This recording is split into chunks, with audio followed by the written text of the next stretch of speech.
Do you concede, let me just start right out, do you concede that Mr. Spira lied on the stand? I am not certain that he lied. I think he had some genuine confusion about what happened at the sentencing hearing, because he referred, in his testimony in the evidentiary hearing in the district court, he said there were discussions off the record and on the record. I think he is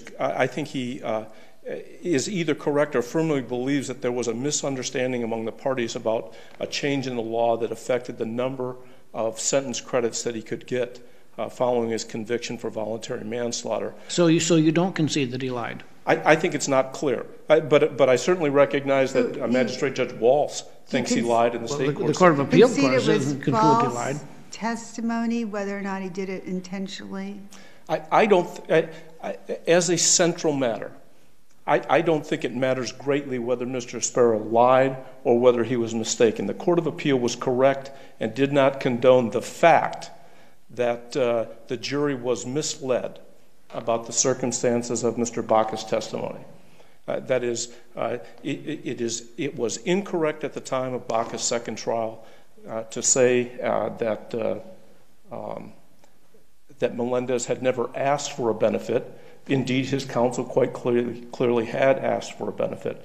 And it was incorrect to say that he'd never received a benefit, because the trial court made clear that its consideration of the benefit was that he had testified at length. Yeah. Should we go forward on the assumption that he lied? That's the way I read the Court of Appeal opinion. The Court of Appeal, as I read that, says that Mr. Spira lied on the stand. Well, they called it fantasy, but I think it's hard to... It's certainly clear that they thought his testimony was inconsistent with the actual facts. Has he been prosecuted for perjury? He hasn't been prosecuted for perjury. And why is that? I don't know the answer to that, Your Honor. It's a little disconcerting when the state puts on evidence. The evidence turns out to be fabricated. Nothing happens to the lawyer, and nothing happens to the witness. And so I have to sort of doubt the sincerity of the state when it says this was a big mistake. I would think that if somebody lied on the stand right there in a criminal case, that the first thing that would happen is that there would be a prosecution of the witness, and if the lawyer had any complicity in it, that lawyer would get disbarred. Has there been any effort in that regard? I don't disagree with your statement that perjury should be prosecuted. I do disagree with the premise that perjury occurred because, as I said, I'm not sure. I think Spira was confused at his testimony. The Court of Appeal basically said it occurred. The State Court of Appeal, and then analyzed the prejudice. Yes, Your Honor, although if I might note one thing, and that is we... How about the lawyer? Pardon me? How about the lawyer? Which lawyer? The prosecutor who put on the... Weingrad? Yeah. Mr. Weingrad's retired now, and he never was disciplined either for Baca 1, where he was severely criticized for the evidence that he put on about Baca's prior conviction, prior child sex conviction. And why is that? Why was he not disciplined? And what kind of encouragement does that give to young prosecutors about dealing with fabricated evidence like this? Your Honor, all I can say about that is this. There is a new district attorney in Riverside this week. I have spoken with my superior in the Department of Justice, and when this matter wraps up, it is our intention to speak with the new district attorney and to make him aware of the severe criticism that came from Magistrate Judge Walsh and the criticism mentioning the attorneys by name. So what prevents you from doing it now? The criticism from the magistrate judge came a long time ago. You are prevented from bringing that to the attention of the... No, Your Honor. Is Spira still with the prosecutor's office in Riverside? Mr. Spira, according to research I've done, became inactive in the practice of law in 2009. So I think he's not practicing law anywhere, and certainly not in the district attorney's office. Was there any internal investigation of Mr. Spira or any internal disciplinary proceedings? I think the answer to that question is no. So the thing that's so troubling about this case is it's the kind of thing that makes you feel that the trial was fundamentally unfair. when you have a prosecutor get up, vouch for a witness, and lying. The courts have said he lied. Yet we have the transcript of the sentencing hearing when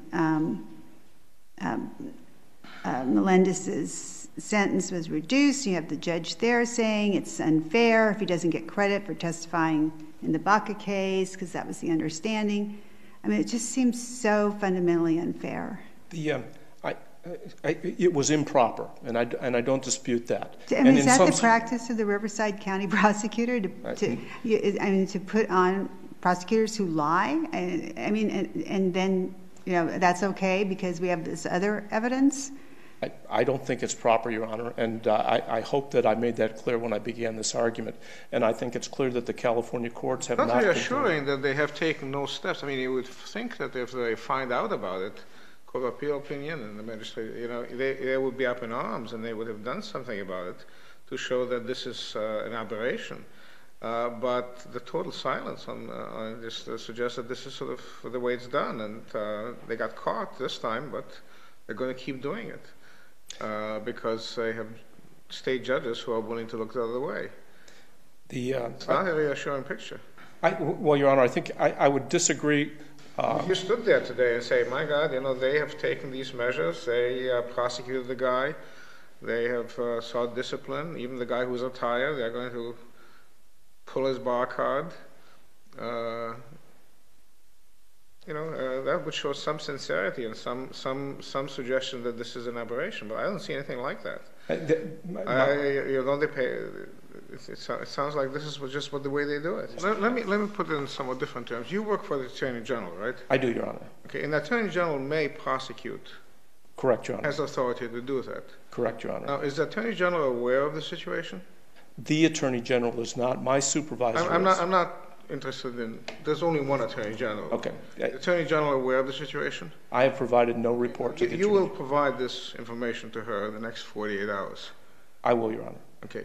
And she could, or somebody in her office could prosecute these cases if she thought that this was a serious matter that was not being handled by the local authorities. There is an authority in California. Absolutely, Your Honor. And has that happened? Has an investigation been done? Have any steps been taken to show that California does not condone prosecutors getting on the stand and lying to the jury in a criminal case? Anything like that happened? In this case, Your Honor? Yes, in this case. I guess my answer is, I suppose, other than the criticism from the Court of Appeal, the answer to that is no. Well, the Court of Appeal is not work for the Attorney General, right? Correct. Okay, so anybody from the Attorney General is there any idea to prosecutors across the state that if you get on the stand and lie about it and get caught, you are going to have to deal with the Attorney General and the possible prosecution for perjury? Well, anything like that? That has not happened, although, as I said earlier, I do not believe... Any particular reason why that has not happened? Well, the reason I have not done it is because I do not believe the proof shows that Mr. Weingrad lied. The Court of Appeal... Have you done an investigation? Have you sent out... I mean, normally when you have a crime, or potential crime, you send investigators, you talk to people, you take evidence. I have not done that. Have you done that? I have not. You have the authority to do that, do you not? My office does. With the approval of your supervisor. Yes, and she also has prosecutorial discretion. But so we could, without question, we have the authority to do those things. Yeah, well, I have to say that your office, now under a prior Attorney General, but your office fought tooth and nail to keep the 1998 sentencing transcript away from the Court of Appeal. And if I could address that, Your Honor, I agree that does not look good. No, it looks terrible. But here's part of the reason why that was not inappropriate in my view. The Court of Appeal certainly, and Mr. Hennessy should be commended because he's the one who fought to bring this all to light as the appellate lawyer. But the Court of Appeal, when they saw that there was a potential problem, should have said, there are things here that we need to look at outside the record, the very things that you're talking about, an investigation, and consequently this claim should be raised as a habeas corpus claim. The problem is, why should Baca's counsel have had to fight tooth and nail for this information, which was part of a court transcript. But it's clear that Baca's counsel didn't have to fight for it. He had it from the very beginning.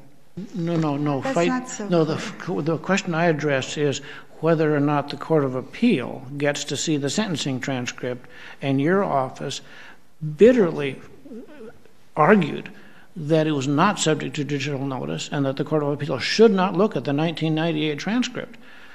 They nonetheless look at it, and they also look at the 2002 resentencing when it was finally readjusted because of the difference in good time, which is what Silva had been saying happened in 98. And when they look at those two things, they conclude that Silva lied. But I cannot imagine that when the Attorney General's office was trying to keep the 98 transcript away from the Court of Appeal, that it was doing anything other than trying to keep information that was inculpatory of Mr. Silva away from the Court of Appeal. Your Honor, it looks sort of bad, and will look terrible in an opinion when we write it up and name names. Will your name be on there? Were you one of the people that tried to keep it out of the Court of Appeal? I was not. And who was it that fought so hard to keep it out? It's my office, so I am in that regard responsible. But it looks like the attorneys who were involved in that were Mr. Delgado Rucci. And the letter is signed by Laura Stillwell Studebaker, whom I do not know. Are they still there? Ms. Studebaker is not. Mr. Delgado Rucci is. He currently works with me. Well, he might see his name in an opinion.